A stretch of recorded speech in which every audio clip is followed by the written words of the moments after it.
If you want to learn to handstand confidently, you've got to train your fingers. Although they are small, they are mighty, and they play a mighty big role in your handstands. So if you stand up on your feet and then shift your whole body's weight forward, notice what your toes do. They're hopefully gripping into the floor to help hold you upright. And we need the same with our fingers to hold us up in a handstand.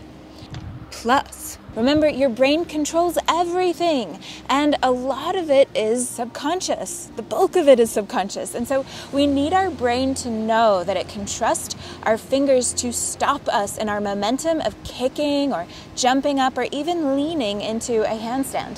Think about how slowly and cautiously you would drive a car if you didn't have brakes, and the only way you could stop the car was to literally run into a wall. That's how your brain will feel if it doesn't have information about how well you can stop any movement. So training stopping a movement is arguably just as important as training the actual movement. So if you're kicking up to a handstand, or like I said, even just leaning into a handstand from the wall, and you're not using your fingers as brakes, then your brain will slow your handstand down to a snail's pace. So, say goodbye to getting vertical. So here are my 2 favorite drills for building that finger strength. All right, for the first drill, you just need a nice smooth surface. Come into a tabletop position and begin to really grip with your fingers. So pressing the fingertips down and keeping the knuckles of the hands down as well. So just the knuckles, the sort of middle knuckles of the fingers are lifting up as you kind of pull your hands back towards you, getting this gripping action. No worries if the knuckles don't come up, but just make sure that your hand is planted firmly.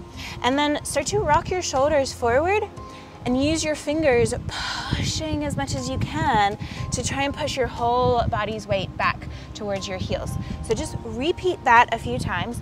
Rock forward, maybe allow everything to kind of relax in your fingers and hands a little bit, and then use all the force you've got to try and push your momentum back again.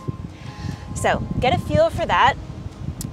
And just like with any skill, we want to feel like pretty comfortable and confident with that before we move on. Like we really got to feel for this action of using the fingers to push our momentum back again. Then if you're ready, you can move on to the next step, which would be lifting the knees up. And so you've just got a little bit more weight. Maybe you can kind of push more towards a downward facing dog. So rocking forward and then pushing with those fingers to press everything back. Okay? Then the third step, once you're confident with that one, the third step would be to add a little hop. So just like you're gonna hop from down dog to the front of your mat in a yoga class, it's the same thing, but this time your fingers are gonna push you back to downward facing dog. Okay? And practice that pushing yourself back action. Good job. For the second drill, you're gonna need a wall. Okay, again, look, the weather's nice, but I got work to do. So I'm gonna take my work to the beach. It's not ideal for handstands, but I'm gonna trust that you are just in a normal building with a nice flat floor and a nice flat wall. And what we do is we're gonna kick up to the wall. So just imagine that I'm at a wall. Kick up to a wall and have one foot or both feet on the wall. And as you may know, when you're on the wall, you can kind of relax because the wall is doing the work of balancing you, right? But what you're gonna do is push up nice and strong through the shoulders, and then without using your hips to push you off the wall, you're not pushing off the wall with your leg, you're not doing anything with your shoulders, nothing is gonna move. You become solid like a plank, and you just push your fingers into the floor to pull that foot off the wall. Okay, so let's show you a close-up of that. So the whole body stays completely still, and yes, the goal is to get off of the wall, to try and pull your foot off the wall, but don't let that goal get in the way and start to make your body move around and stuff.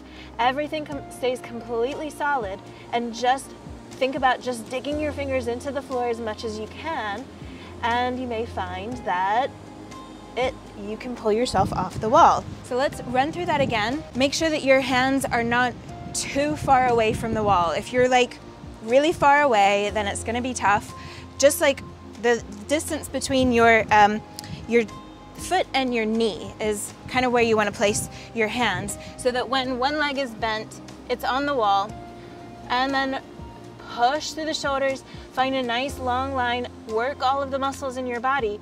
And then even though the goal is to try and, yes, pull your foot off the wall, don't let that goal kind of derail you from the work that we're doing here, which is just in the fingers. So don't let the rest of the body move at all, and just push into your fingers to see if you can pull your whole body away from the wall.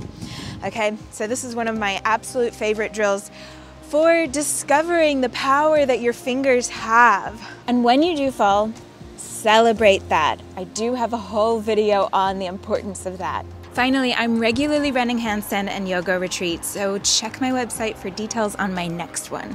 So let me know in the comments if this was helpful to you, and if you have any questions.